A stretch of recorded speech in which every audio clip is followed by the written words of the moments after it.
Brandy here, coming to you with 77 years of life experience, 27 years at the college coaching level, and another 14 years in teaching and coaching.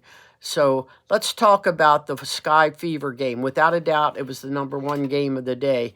It was a rematch between the Sky, in which Carter had given Caitlin an unnecessary shove out of bounds and ended up with just a regular foul that they then upgraded it to a flagrant foul, and big uproar over that. So a lot of people were tuned in to see how physical this game was going to be, and kudos to the officials. They kept the game under control for the most part, and I think they were intent on doing that.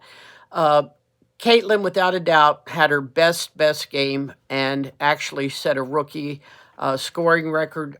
She was the first rookie to get 23 points. She had, 9 assists and 8 rebounds. So she almost had a triple-triple. But without a doubt, it was her best game that she's played. She has learned not to pick up her dribble when she's getting double teamed, and that's what had been happening quite a bit. But the minute they're starting the double team, she had some great dish offs to Boston and anybody else that was open, that was right by her. As soon as the double came, she made that correction, and she really looked like an all-star yesterday. Boston had her normal percentage scoring and was also contributed with Smith. Smith played extremely well, and Mitchell, who I really like as the guard, had 17. So they're really starting to come together, play as a team. Mabry had her 22 points. Carter had another 18, and Reese had a double-double. So they played fairly well together. They didn't run their offenses as well as they could have.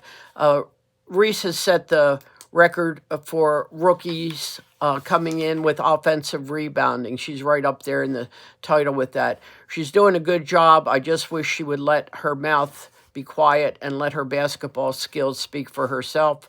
She did get a flagrant foul by going after Caitlin Clark. They're calling it a basketball foul, but they did move it up to a flagrant because on her follow-through, she hit her in the head and took her down. So I was grateful that the officials were watching that. But without a doubt, their second win in a row, and they're coming along, and they're looking so much better. So we're going to move on to the second game of the day, and that was the one between the Phoenix Sun and the Seattle Storm. And I had been so high on the Storm as far as being one of the best teams to beat, and they had a rough day yesterday, and Phoenix played guns out. Their shooting percentage at the end of the day was 50%.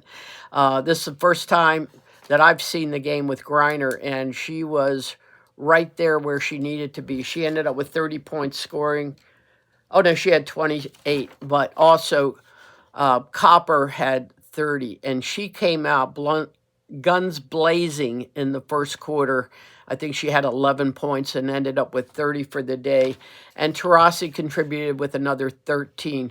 They ran their offense so well. I was just amazed. And it really hurt Seattle Storm. They did not play well. And unfortunately for their game, there were several people that were off, starting with Jewel Lloyd. She just couldn't hit the broadside of a barn.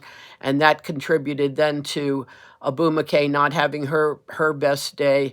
Their shooting percentage was 19% from the three-point line. And they ended up, they're usually a really good free throw three-point shooting team, but that killed them at 19 points. And they started out that way and dug themselves a hole that they could never get out of. I just love Diggins Clark, though, because she was not about to give up. At the end of the game, they pulled it back within a respectable 9 points, I believe it was, yeah. So they ended up 87-78 with lots of even scoring, but nothing over the top, and they only had 38% from the free throw line, from the field goal, but it was a little bit too little, too late. So let's now talk about the Atlanta Dream versus the Sparks.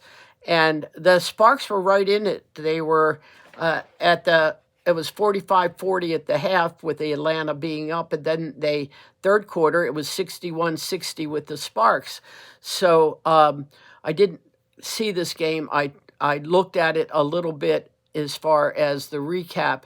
And once again, the fourth quarter killed them. They only scored like 10 points in the fourth quarter.